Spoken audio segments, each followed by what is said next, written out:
과거 온라인 공간이라고 하는 것은 오프라인 공간의 보조 수단 정도로만 생각을 했죠. 그런데 이제 지금은 국가 권력이 온라인을 통제할 수 없는 상태에 이르렀죠. 그만큼 온라인의 위상과 영향력이 커지고 있는데요. 그래서 이제 천문학 콘텐츠를 공부하면서 디지털 공간에 대해서 공부하지 않는다고 하는 것은 공부하지 않는 것과 마찬가지죠.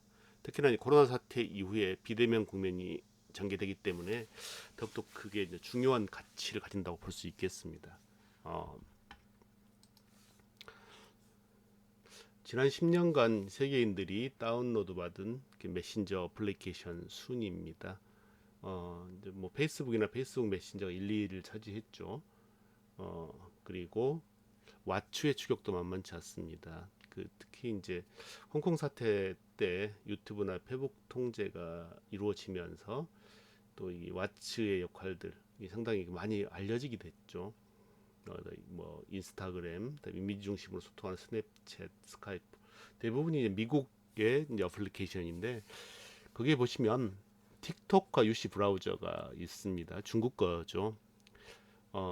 그동안 이제 미국이 독주해왔던 온라인 공간의 권력 구조가 재편이 되고 있는 거죠. 이제 최근 들어서 왜 그 미국 정부에서 트럼프 대통령이 틱톡이나 바이두의 뭐 중국의 대표적인 검색 그 창이죠. 이제 이걸 단속을 하는지 금지하고 이 통제를 하는지 이제 그것에 대해서 미래 시대가 오프라인 공간보다는 온라인 공간의 이 장악력이 좌우하기 때문인데 제가 이제 차차 설명을 드리도록 하고요. 이런 이제 전개가 이루어지고 있다는 거죠. 자, 이제 이 표를 보시면 이제 정확히 알 수 있을 것 같아요. 과연 세계인들은 어떤 어플리케이션을 주로 활용하는가 보면 자, 1, 2, 3, 4위가 미국이죠. 페이스북, 왓츠앱, 유튜브, 메신저 이런 것들을 주로 사용해 왔는데 페이스북 많죠. 26억 정도가 사용을 하고 있는 것으로 나옵니다. 어, 왓츠앱 20억, 그다음에 유튜브 20억, 메신저 13억 정도가 사용하는데 자, 그 뒤에 이제 위챗이라고 많이 못 들어보셨을 거예요. 저는 이제 사용하는데 중국인들이 이제 우리 카톡처럼 사용하는 것이죠. 가장 많이 사용하는데 12억 정도가 사용하죠. 다음에 틱톡은 약 15초 정도의 영상을 통해서 소통하는 방식으로 청소년들 사이에 엄청난 인기를 끌고 있죠. 이 틱톡이 보안상 문제가 있다 해서 미국 정부가 이제 금지시키고 있는 중이죠. QQ도 이제 중국 겁니다. 중국 건데 우리 카톡과 비슷한 거죠. 다음에 큐존. 다음에 이제 쭉 보면 러시아 것이 있고요. 이제 텔레그램이 있죠. 아마 여기까지가 이제 주목할 만한 것들이 되지 않은가 싶어요. 스냅챗이나 트위터가 15위로 떨어졌네요. 세계 가장 큰 권력을 이겼죠. 트위터가 3억 2천 정도가 사용하는 것으로 엄청나게 하강했죠. 일본 것 비버나 라인 같은 경우에는 2억 6천, 1억 8천 뭐 이 정도이기 때문에 아마 자국민들이 주로 사용하는 것으로 보입니다. 조금 전에 이제 우리가 주로 검색창으로 사용하는 웹 브라우저죠. 이런 것들을 보면 국내 시장 점유율을 살펴봤더니 여러분들 윈도우 익스플로러 주로 사용하시잖아요. 뭐 크롬이나 65.1%가 한국인들은 이제 윈도우 익스플로러나 크롬을 사용하는데 뭐 파이어폭스가 23.6%, 사파리 4.6%, 4.06%, 뭐 오페라 1.95%, UC 브라우저 1.8%, 엣지 1.35% 정도 이렇게 나오는데 어, 인도 정부가 UC 브라우저 중국 거죠 사용을 금지했어요. 어, 그러니까 뭐 틱톡이나 위챗, 바이두, 샤오미 앱 등을 사용 금지하고 미국이라든가 미국 가까운 국가들, 서구 유럽 국가들이 많이 금지를 하죠. 왜 그러냐면 자세히 말씀드리겠습니다만은 일단 간단하게 말씀드리면 빅데이터가 이제는 세계에서 가장 큰 위협적인 핵무기와 견줄 수 있는 무기가 되는 시대가 도래했기 때문입니다. 왜냐하면 빅데이터는 그 시장에 대한 분석이라든가 미래의 주요 산업을 준비할 수 있어요. 그리고 그 나라의 기간 산업들을 예측할 수 있기 때문에 상당히 앞으로의 가장 유망한 그 돈벌이 수단이 되기도 하고, 그다음에 국가 안보하고 중요한 영향관계가 있는 어떤 게 이제 빅데이터라고 볼 수 있겠죠. 지금 이제 세계 경제가 휘청이고 있습니다. 뭐 마이너스 23%, 24%뭐 이런 것은 아무것도 아니죠. 어, 일본 경제는 거의 이제 파탄 지경에 이르렀다고 하죠. 뭐 코로나 사태는 특수한 상황 때문에 이제 그렇다고 볼 수 있겠습니다만 그 전부터 세계 경제는 위협적이었죠. 그만큼 소비가 위축돼 있다고 하는 얘기인데 이런 상황을 타개하기 위해서 시중에 유동자금을 많이 풀죠. 돈을 많이 찍어내는 형태가 되는데 그러면 이제 사람들이 시중에 돈이 넘쳐요. 그럼 이 돈을 갖다가 어떻게 투자할 것인가에 대해서 고민하게 되잖아요. 그래서 전통적인 방법이 뭐였을까요? 우리나라에 예를 들면 집을 사는 거였죠. 근데 이제 시중에 유동자금이 넘쳐나는데 정부에서는 강력한 부동산 대책을 세우죠. 이게 집은 주거의 공간이지 더 이상 투자와 투기의 공간이 아니라고 하는 게 문재인 정부의 기본 기조기 때문에 부동산 투자에 대한 강력한 통제를 펼치고 있습니다. 그래서 이제 그 주식시장이 과열되고 있죠. 최근 그 카카오 게임즈가 이제 그 청약을 시작을 했죠. 근데 1000대 1의 경쟁률이라고 합니다.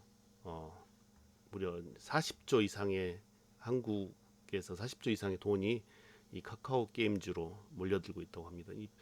그 왜 그러냐면 최근에 코로나 사태 이후에 사람들이 뭘 했나 봤더니 집에서 게임을 하더라는 얘기예요. 그래서 그 최근에 엄청난 불경기죠. 엄청난 경기 하락 추세 속에서 게임 회사들은 30%, 20%, 30% 이상의 영업이익이 상승을 했어요. 그만큼 앞으로 이제 비대면 시대에 이 게임 산업은 그만큼 가치를 가진다고 하는 건데 우리가 뭐 카카오라고 하는 것, 그뭐 카카오 미니 또 카카오 TV 또 나오죠. 어 그리고 또 카카오페이까지 나와서 뭐 저도 카카오페이를 활용해서 이제 결제를 하게 되는데 이 엄청난 돈들이 이쪽으로 모이고 있다는 얘기죠. 주식 시장의 과잉 현상들이 이제 두드러지죠. 그리고 이제 뭐 바이오라든가 약품 코로나 사태에 대한 사업에 대한 또 이런 투자들이 집중적으로 좀 이루어지고 있는 추세에 있습니다. 그리고 이제 또 한 가지는 이 과잉되게 이제 금에 몰리는 것. 돈은 넘치는데 돈을 투자해야 되는데 투자할 곳이 없는 거예요. 그래서 아까 이야기했던 그 카카오 게임즈를 대표하는 유망 그 주식 시장의 영끌이라고 그러죠. 영혼까지 끌어다가 돈을 이제 그 밀어 넣는 이런 방식의 과잉 주식 투자가 이루어지고 있고 더 이상 달러를 믿지 못하는 거죠. 미국 경제에 대한 불신이죠. 이제 세계 경제의 불신, 세계 화폐로서의 달러의 가치에 대한 그 신뢰성이 상실하기 때문에 역시 믿을 건 금밖에 없어 하면서 금값이 이제 사상 최대치를 차지하고 있습니다. 그럼에도 불구하고 사람들은 이제 팔지 않죠. 더 오를 것에 대한 기대감들을 가지고 있기 때문이죠. 자, 이제 왜 이런 경제 지표들을 좀 보여드리냐면 그렇다고 한다면 앞으로 우리 차 산업이 어떻게 흘러갈 것인가에 대해서 좀 면밀히 생각을 해보자는 거죠. 자, 국내뿐만 아니라 세계적으로 좀그 알려진 뭐 아시는 분들은 잘 아시죠. 그 보통 이제 그 호랑이라고 이야기하는 중국의 부패한 호랑이 이 권력자들의 집들을 이제 중국에서 사정 당국이 급습했어요. 급습했더니 그 창고에서 나왔던 게 뭐가 있냐면 마오타이주와 그다음에 모택동을 형상화한 황금, 그다음에 보이차가 나왔다고 합니다. 그래서 이제 그 앞으로의 이제 그러니까 비자금을 마련하는 방법으로 이제 여러 가지 근데 자금 추적이 되죠, 사실. 그렇기 때문에 과거에 이제 어떤 방식이 이제 이루어졌었냐면 예술품들을 구매를 해서 예술품에 투자하는 방식이 이루어지기도 했었죠. 근데 중국의 부자들은 마오타이주와 황금과 이 보이차를 선택을 했다. 왜 보이차일까요? 후발효차의 특징은 시간이 지날수록 가치가 상승한다고 하는 특징이 있겠죠. 그래서 앞으로 이제 우리가 차를 바라볼 때도 마찬가지입니다. 차를 더 이상 그 기호음료 또 기능성 음료로서 바라볼 것이 아니라 차가 이제는 어, 황금성, 황금을 대체하고 화폐를 대체하는 새로운 투자처로서 가치가 상승하게 될 거라고 하는데 사실 국내에도 뭐 많게는 100억에서 2, 30억 정도의 보이차를 소유하고 계신 분들이 있다고 알고 있어요. 그런데 유통 시장 자체가 없죠. 그래서 그 세계 차에 대한 주요 산지는 있지만 유통 시장 자체가 형성되어 있지 않기 때문에 내가 가지고 있다 하더라도 그것에 대한 자산 가치 혹은 어떤 판매, 구매 행위가 자유롭지 않죠. 그래서 지금 현재 이제 제가 참여해서 연구하고 있는 것이 이제 하동군의 의뢰를 받아서 이와 관련된 그 차의 유통과 황금성 장목으로서 차의 유통과 어떤 그 판매에 대한 방법에 대해서 구체적인 연구 또 사업화에 대한 연구들을 좀 진행하고 있는 중입니다. 아마 올 연말쯤에 가시적인 성과가 나오지 않을까 하는 생각을 하고 있고요. 실제로 그 하동군에서도 약 30억 정도 예산을 들여서 이쪽에 집중적인 투자를 할 계획을 세우고 있는 중입니다. 따라서 원재료로서 차가 돈이 되는 것이 아니라 차의 유통이 돈이 되는 차의 물류가 돈이 되고 차의 저장이 돈이 되는 이런 시대가 도래하게 될 것이라는 것을 미리 예측해 보는 거죠. 그렇다면 자 여러분들이 도대체 좀 익숙하지 않을 거예요. 요즘에 이제 이야기되는 빅데이터, 뭐 ICT, IoT 이런 얘기들이 자꾸 되는데 이게 도대체 뭐지 하는 분들이 많으실 거라고 생각을 해요. 어, 워낙 많이 듣다 보니까 감으로 생각할 뿐이죠. 그래서 그것에 대한 정리부터 한번 하고 들어가 볼까 싶습니다. 자, 이제 그림 하단에 보이는 ICT라고 하는 것은 정보통신 기술을 말하죠. Information and Community Technology라고 하는 그 영문의 약자죠. IT의 인터넷의 이 커뮤니케이션, 통신을 추구한 만큼 이 다양한 IT 제품과 서비스를 하나로 연결해서 서로 정보를 주고받을 수 있는 이 광범위한 미래 산업이에요. 뭐 빅데이터, 클라우드 들어보셨죠? 저장 공간, 인터넷 저장 공간이죠.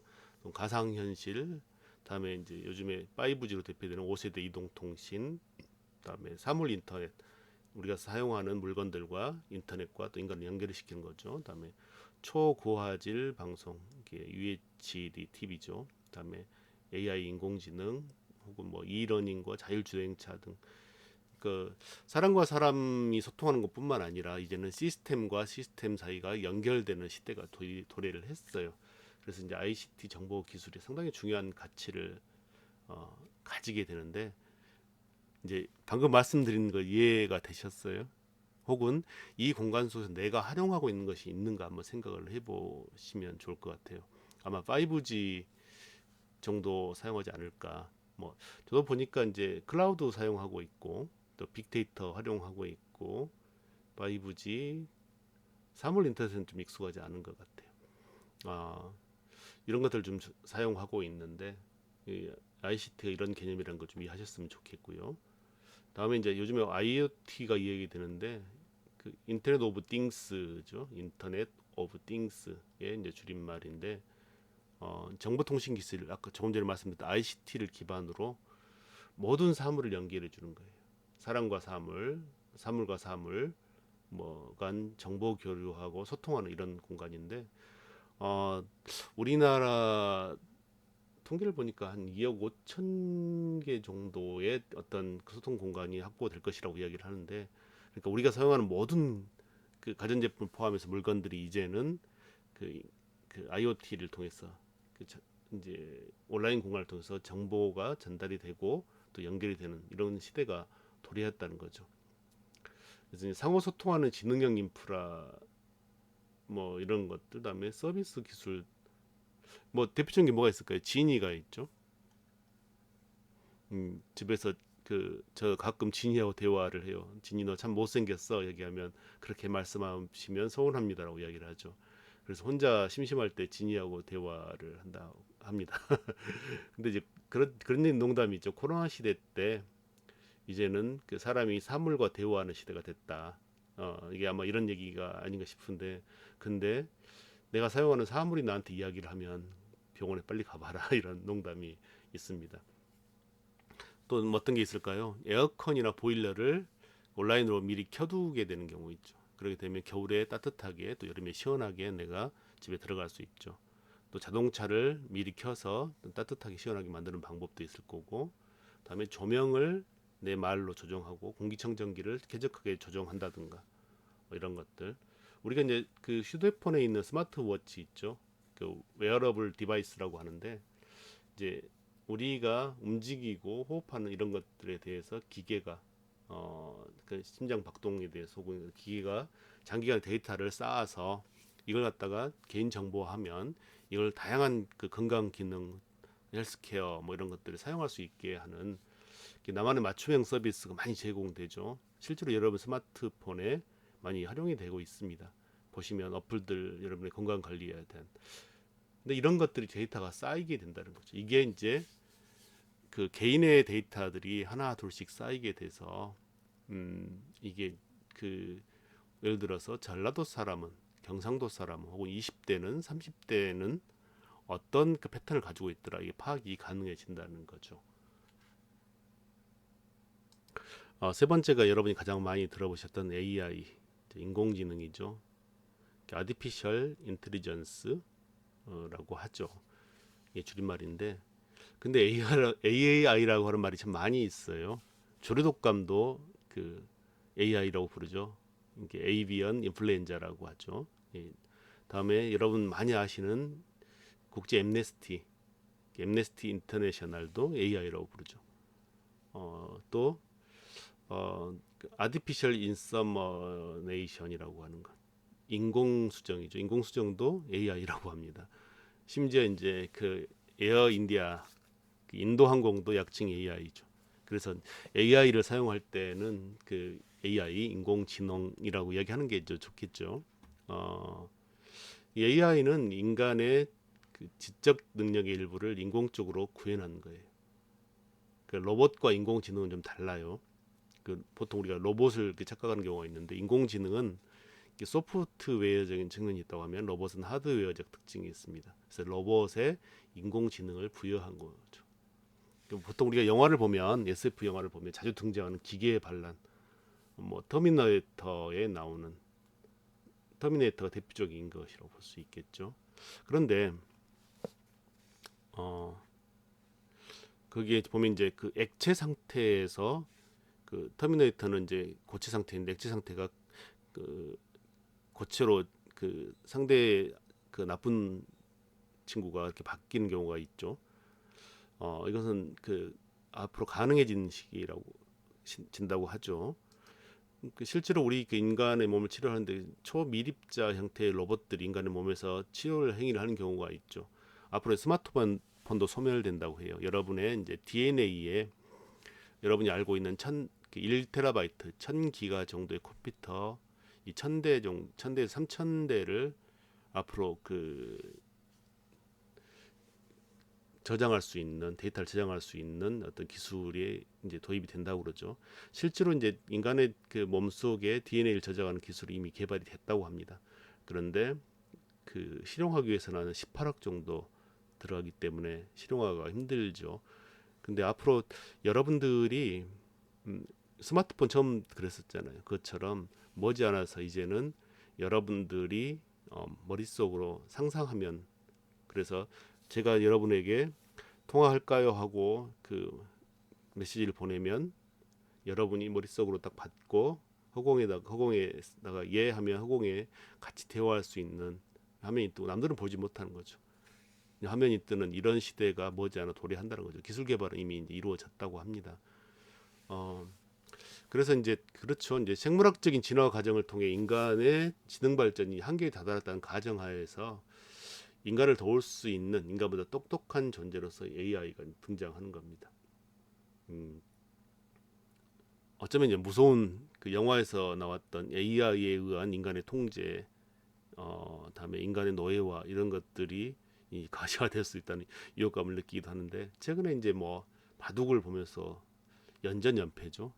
어, 그 AI와 인간의 대결에서는 인간들이 많이 패배를 하죠. 유일하게 이제 바둑에서 딱 한 번 이겼던 거 외에. 어. 자, 그러면 ICT 정보통신 기술, 그다음에 IoT 사물 인터넷, AI 인공지능 이 세 가지는 알고 계셔야겠죠. 이들 공통점은 뭐냐면 빅데이터에 기반한다는 겁니다. 그러니까 이제 우리가 아까 이야기했던 것처럼 어, 우리가 사용하는 정보들 있지 않습니까? 건강 헬스케어 이야기했어요. 어, 뭐그 휴대폰 어플리케이션을 어플을 통해서 우리 건강 관리하고 체크하는 이런 것들이 있죠. 또 병원에서 다양한 진료 기록들이 있을 수도 있겠죠. 이런 것들이 데이터화 된다는 거죠. 어, 그래서 이제 기존의 데이터베이스의 관리 능력을 넘어서는 천문학적인 테라바이트, 1000기가가 1테라바이트예요. 그래서 이제 엄청난 데이터로부터 어떤 우리가 결과를 추출하고 분석하고 하는 기술이 이제 그래서 이제 용량이 크다고 해서 컴퓨터가 크다고 해서 빅데이터라 하지는 않아요. 데이터라고 하진 않아요. 대용량 데이터를 통해서 필요한 정보를 추출하고 그것을 통해 미래를 예측할 수 있는 것이 이제 빅데이터입니다. 왜 미국이 그 중국의 그 검색창 혹은 중국의 틱톡에 대해서 이렇게 혐오하고 분노하고 혹은 이걸 불법화하는지 이제 좀 이해가 되십니까? 세계 수많은 이용자들이 이러한 것들을 사용하면서 거기에 세계인들의 패턴, 정신 혹은 소비 성향들이 다 드러나는 거예요. 그러면 미래 사회를 예측할 수 있기 때문에 거기에 맞춰서 상품 개발이 이루어지면 그 국가가 그 기업이 세계를 선도하고 주도할 수 있는 시대가 도래할 수밖에 없다는 거죠. 결국 뭐냐면 온라인 권력에 대한 어, 그 소유권 쟁탈전이라고 볼 수 있겠죠. 그래서 이제 세계 대전이 이미 일어나고 있는 거예요. 온라인 공간에서 세계 대전이죠. 그래서 그동안 이 팍스 아메리카로 대표되죠. 세계의 경찰로서 미국의 위상이 유지돼 왔었는데 이제는 온라인 공간에서 오프라인 공간에 대해 절대적인 영향력을 가지고 있는 오프라인 공간에서 세계 경찰의 지위를 놓친다고 하는 것. 이거 상당한 위협이 될 수 있겠죠. 그래서 이 데이터를 빼앗기지 않기 위해서 특히나 미국의 그 엄청난 그 청소년들이 지금 현재 틱톡을 활용하고 있습니다. 그러면 이 틱톡이라고 하는 15초짜리 영상을 올리는 어떤 이런 그 소통 공간인데 이걸 그 활용을 하게 되면 앞으로 미국의 미래 세대의 그 성향들, 다음에 소비 풍토들, 다음에 의식 구조들 이 모든 것들이 파악이 가능하다는 얘기죠. 그러니까 그 사회 전반에 대한 파악이 가능하다고 하는 것은 그 사회를 영향력을 미치고 그 사람들을 갖다 통제할 수 있는 수단이 된다는 거죠. 그래서 이제 영화에서 나왔던 얘기가 이제 현실이 되고 있다는 거죠. 이제 아직 좀 이해가 안 되실지 모르겠지만 우리가 흔히 이제 그 내비게이션 있잖아요. 그 어플을 사용하시죠. 뭘 사용하세요? 뭐 보통 이제 저는 카카오를 사용하기도 하고 그러는데 이런 내비게이션을 다운받아서 사용하게 되면 여러분들이 주행하는 패턴들 있지 않습니까? 이게 다 누적이 된다는 거예요. 그래서 어떤 사람들이 어떤 경로를 자주 이용한다라고 하는 것은 그 경로에다가 그럼 어떤 광고를 배치할 것인지 혹은 어떤 산업을 시작할 것인지 이러한 것들 또 혹은 자율주행 자동차 이제는 인간이 운전하지 않게 되는 시대가 왔죠.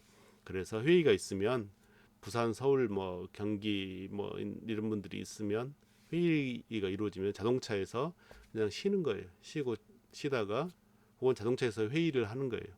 차는 자동적으로 가고 그러면 도착해서 식사하고 헤어지는 그래서 차 안에서 모든 게 이루어지는 시대가 온다고 그러죠.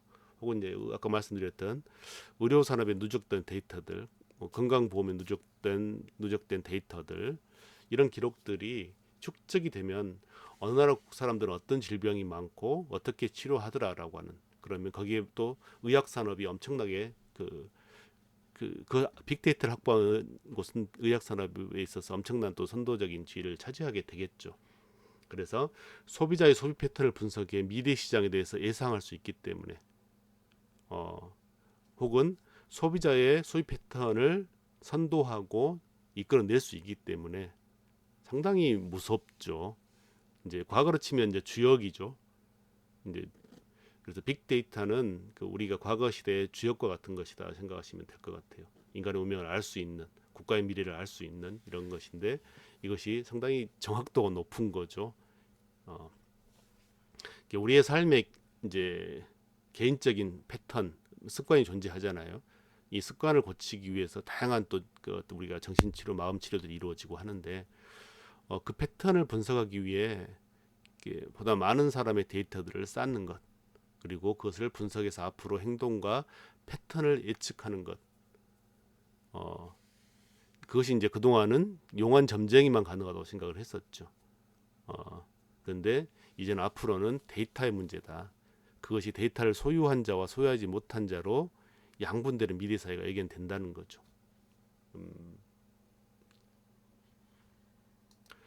그러면 차산업도 혹은 차문화 콘텐츠도 혹은 차의 소비 시장의 흐름도 이제는 빅데이터를 통해서 분석하고 준비할 수 있는 게 가능해지는 시대가 왔다는 거죠.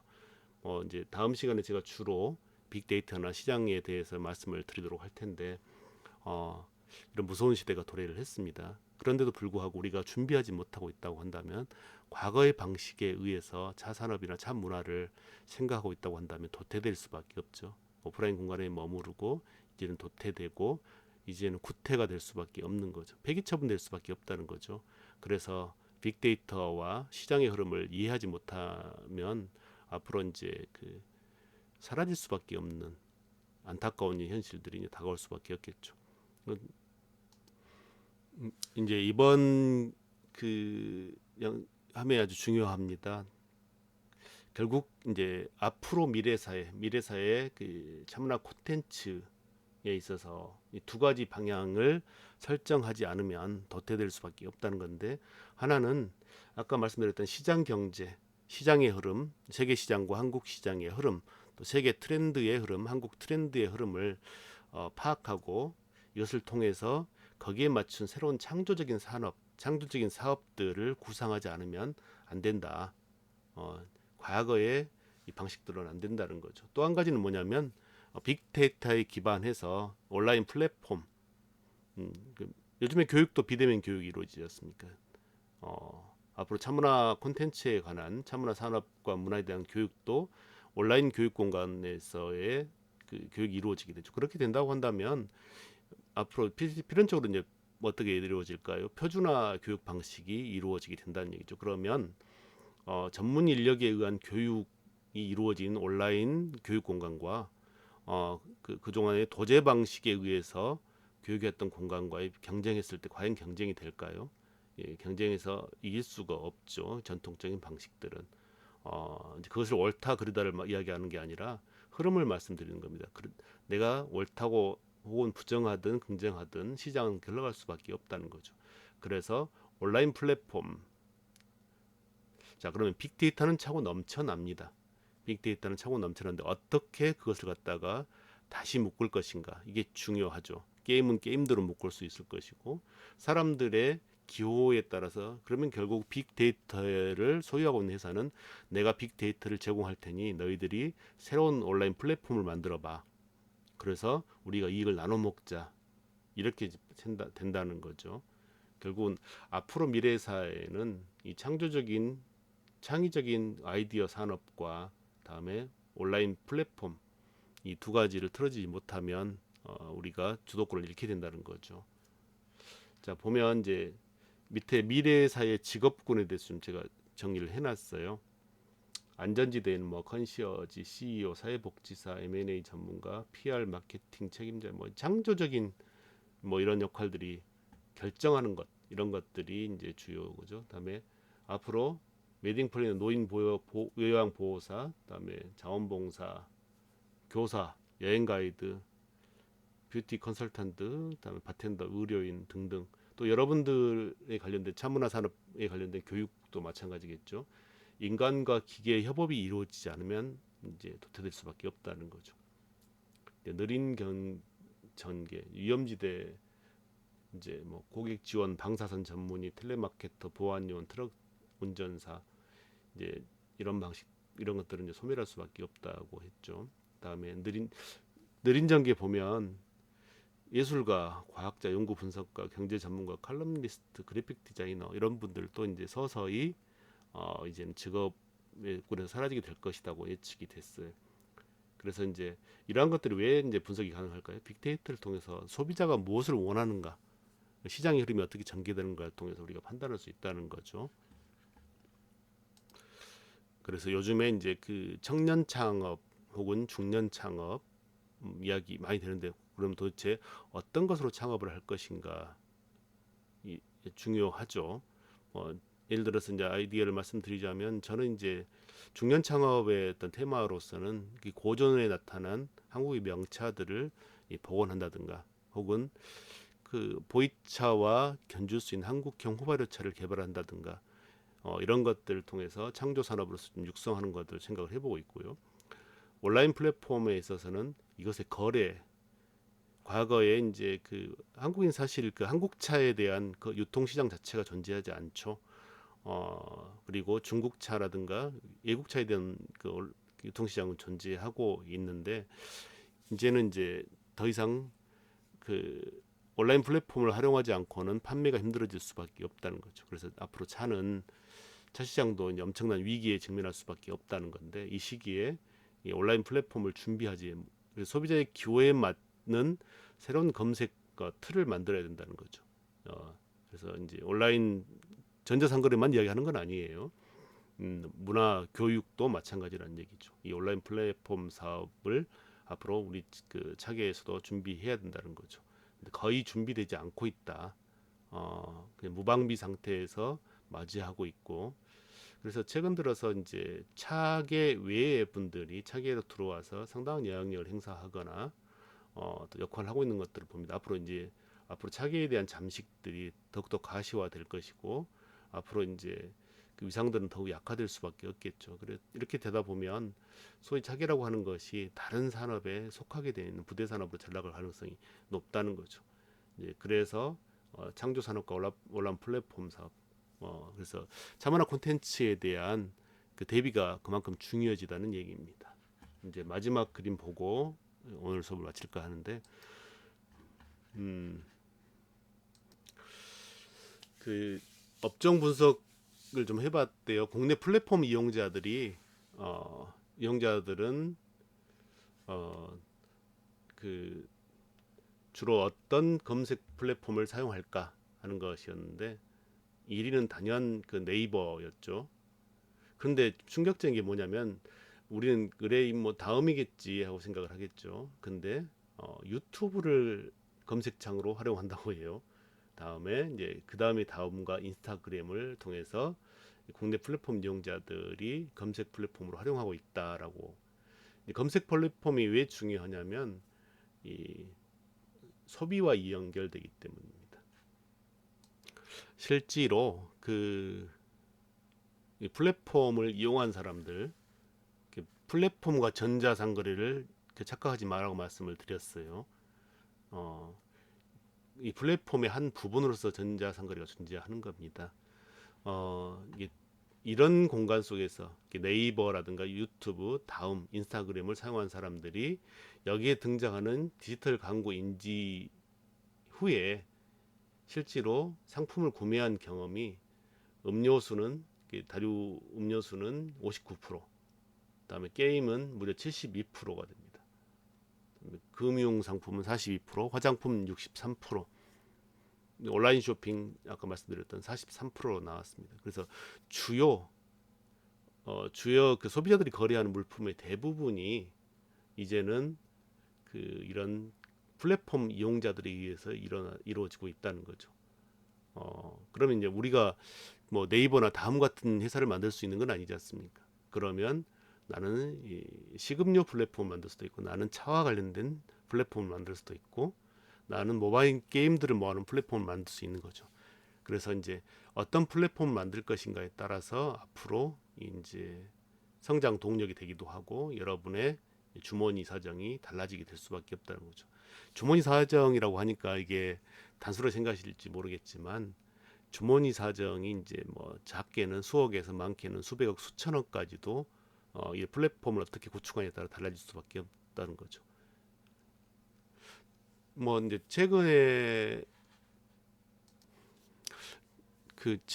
이제 그 코로나 사태 이후에 그 직원들이 재택근무가 많이 늘어나죠. 그러다 보니까 그 요즘에 이제 사람들이 했던 역할을 AI를 대신해서 영상 심의를 확대하고 있대요.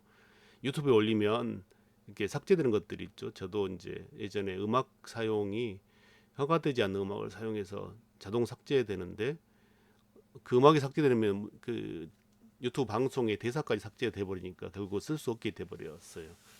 어, 근데 기계가 인간이 만든 그 어떤 영상들을 삭제하는 시대가 됐다는 얘기죠.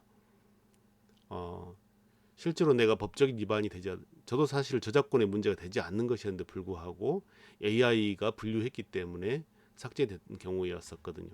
왜냐하면 그 음악이 제가 아는 가수의 노래를 그대로 녹음한 거였는데 그게 안 되더라고요. AI는 그렇게 판단을 해서 삭제해 버리더라고요.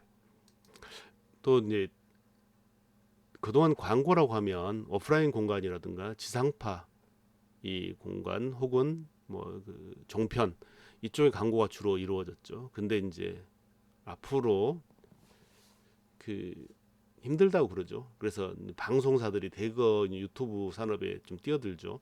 실제로 이제 지역 방송국이라든가 보면 유튜브 방송을 같이 병행하는 경우를 많이 볼 거예요.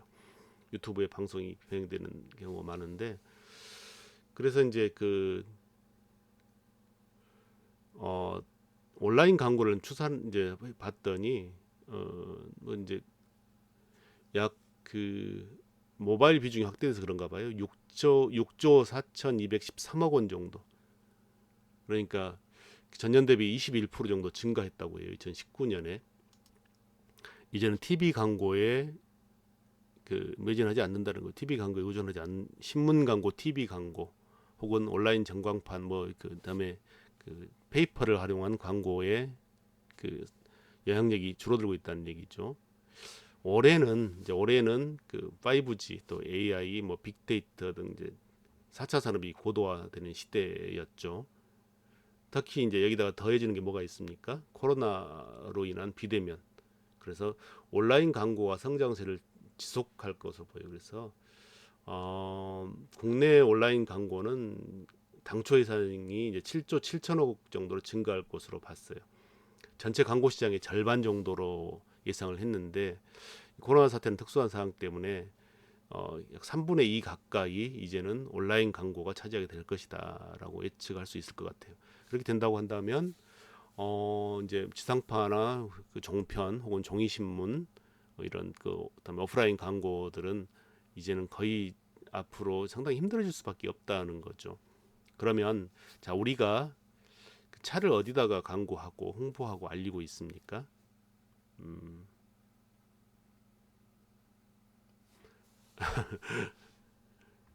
준비 못 하고 있죠. 심지어 지상파에 축제 광고하는 정도의 수준에 머물러 있다는 얘기죠. 그리고 뭐 종이신문에 그다음에 페이퍼에 의존하거나 이런 상태라는 거죠.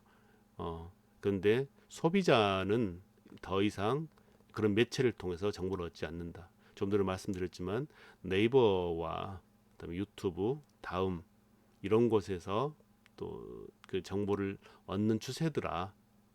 그럼에도 불구하고 우리는 이쪽의 광고를 할 것에 대해서 고민하지 못하다고 하는 거죠. 더 무서운 게 뭐냐면 이런 공간들은 빅데이터를 가지고 있기 때문에 광고를 선택적으로 해요. 그러니까 그 사용자의 성별, 나이, 지역, 그다음에 소비 패턴에 맞춰서 노출을 시켜준다는 얘기죠. 그래서 내가 여러분들이 유튜브를 활용하시면 아시겠지만, 여러분이 특정 분야 유튜브를 많이 보게 되면 혹은 내가 검색한 것에 맞추어서 거기에 특화된, 최근에 제가 신발 하나를 샀는데 그 신발 하나를 샀더니 거기에 맞는 비교 상품들이 계속해서 노출이 되더라고요. 그러니까 내가 필요로 하는 것들을 AI가 알고 빅데이터에 의해서 제공하기 때문에 당연히 구매로 이어질 수밖에 없죠. 근데 우리가 차문화 콘텐츠를 과연 그렇게 하고 있는가 생각해 봤을 때 참 암담하죠. 그래서 이제 최근 이제 그 사회적 거리두기가 강화되고 있죠. 앞으로 이제 미래 사회는 그 전으로 돌아가기 힘들다고 하죠. 그래서 이제 집콕족들, 집에서 생활하는 분들이 증가하고 있죠. 그러니까 온라인 이용 시간이 자연스럽게 증가한다는 거죠. 근데 이제 이게 그러면서 또 엄청나게 또 되게 많이 팔린 이제 컨텐츠가 있겠죠. 뭐겠어요? 심리 테스트, 또 마음 치료 이런 것들이라는 거죠. 마음 치료는 그동안 우리가 명상을 하거나 뭐 조용한 절간에 가서 하거나 또 기도를 하거나 이렇게 생각을 했었는데 그게 아니라 이제는 온라인을 통해서 이것이 좀 이루어지더라는 거죠. 근데 준비는 안 돼 있죠. 뭐 차 관련 치료에 차 치료도 마찬가지겠죠. 그래서 이제 예를 들어서 최근에 이제 그 검색어를 봤더니 그 네이버 실시간 급상승 이제 검색어들이 있잖아요. 이 봤더니 이제 이 게임 관련이나 또 심리 테스트, 또 대학교 학과 테스트, 이제 주로 이제 곧 중고등 고등학생들이 그러겠죠. 이런 급상승 검색어들이 있더라는 얘기죠. 그러니까 우리가 검색어 1위 뭐 이렇게 얘기하는데 검색어 1위가 전체적인 데이터라고 한다면 이제는 성별과 나이, 소득 수준, 소비 패턴에 맞추어서 이제는 거기에 맞춘 검색어들이 이제 만들어질 수밖에 없는 시대에 와 있다는 거죠. 어, 심지어 영화 상영도 마찬가지죠. 교육도 마찬가지죠. 뭐 넷플릭스 요즘에 저도 요즘 넷플릭스에 또 빠져 있는데 넷플릭스라든가 쇼핑, 의료, 교육. 최근에 이제 의사들의 파업들을 보시면 혹은 검사들의 유저 검사들의 갈등이 자주 등장하는 거죠. 그동안 이제 뭐 교수나 검사라든가 또그 의사라든가 사회에 의해서 뭐 기자도 마찬가지겠죠. 특권층 혹은 특수한 계층, 주도층이라고 이야기했던 이 계층들에 대해서 더 이상 주도권을 인정해주지 않는 시대가 와버린 거죠. 왜? 그 온라인 시대, 플랫폼 시대가 도입했기 때문에 그래서 단순하게 이제는 직업인 존경받지 못하는 직업이 될 수밖에 없는 거죠. 시장 경제 체제 속에서 또 미래 사회의 직업군 형성에서 당연히 그렇게 될 수밖에 없는 이 구조가 되는 거죠. 그래서 이제 기득권의 몰락이죠. 이제 물론 이제 버티고 있겠지만 사실 앞으로 이제 그런다고 하죠. 목수나 미장공이나 전기 수리공이 훨씬 의사보다 많은 수익을 창출하는 시대가 도래한다고 하죠. 그러면 이제 이 시대에 과연 우리는 어떻게 하고 있는가? 아직도 이제 소위 이제 다례원으로 이야기되는 곳에서 도제 방식에 의해서 그 선생님에게 그리고 그 선생님들이 지금 한 70, 80이 되셨는데도 지금 이제 워낙 그분들이 가지고 있는 역량과 능력이 출중하시기 때문에 지금도 현장에서 강의를 하고 계시죠. 그래서 이제 50대가 현장에서 직접 그 강의를 하는 게 상당히 힘들죠. 이 도제 방식의 이제 운영 방식들이 그 아마 사회 변화가 그 역동적이지 않는 곳에서는 상당히 유효한 방식이에요. 그런데 사회 변화가 역동적인 한국 같은 곳에서는 이제 그러다 보니까 제자들이 서로 딴살림을 차리죠. 그러면서 거기에서 이제 갈등이 발생하기도 하고 그런데 그만큼 이제 시장 자체가 좁아요. 음, 그래서 이제 시장에 대해서는 다음 시간에 이제 구체적으로 분석해보는 시간이 있을 거예요.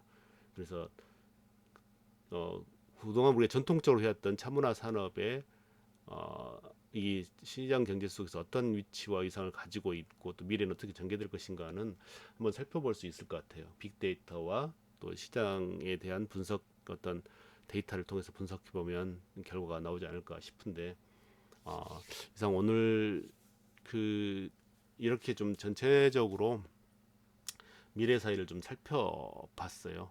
그 빅데이터에 기반한 4차 산업 혁명의 시대에 과연 우리가 어떻게 삶이 전개될 것이며 앞으로 어떻게 변해갈 것인가에 대해서 쭉 살펴봤는데 보면서 이게 어렵고 암담하다고 생각하시는 분도 계실 거고, 뭐 어떤 분들은 나는 그렇게 또 시대의 흐름에 맞춰 가고 있네 생각하시는 분도 계실 거라고 생각을 해요. 근데 이제 이건 사실은 선택의 문제가 아니죠. 이제는 우리가 변화해야 되는 시대인 거죠. 그래서 이제 첫 번째 시간에 이제 차문화 콘텐츠 관련 수업에서 난데없는 그 디지털 세상에 대한 그 이야기를 꺼냈어요. 꺼낸 이유는 이제 여러분들이 강의 시작할 때는 이게 뭐지 했다가 강의가 마무리될 쯤에서 아, 교수님이 왜 이런 화두를 던지는가에 대해서 이제 파악하셨을 거라고 생각을 해요. 음, 저는 이제 그렇습니다. 제가 이제 앞으로 만들어갈 혹은 또 제가 살아갈 미래에 있어서 여러분들이 같이 동반자가 됐으면 좋겠어요. 같이 준비하고 같이 설계가면서 그 행복한 미래를 일구었으면 좋겠다고 생각을 하는데 이 변하는 시대에 맞춰서 변하지 못하거나 그러니까 이제 전통적인 게 나쁘다는 게 아니에요. 전통적인 것들을 전하는 방식의 문제에 있어서 고민을 하자는 거죠. 전통은 고루하고 재미없는 것이 아니라 그것을 전하는 방법 자체가 고루하고 재미없기 때문에 젊은 세대들이 관심을 가지지 않는 것이죠. 과거도 젊은이들에게는 새로운 것이에요. 다만 우리가 우리 세대, 저희들 세대가 특권의식을 가지고 그것을 전하는 방식이 권위적이거나 그것에 대해서 지나치게 속박을 하게 된다고 한다면 또 젊은 청년층들이 그것에 대해 부담감을 느끼고 같이 공유하려 하지 않게 되는 상황이 도래할 수밖에 없는 거죠. 그래서 앞으로 전개될 알 수 없는 미래의 세계 알 수 있게 준비할 수 있습니다. 다음 시간에 뵙겠습니다.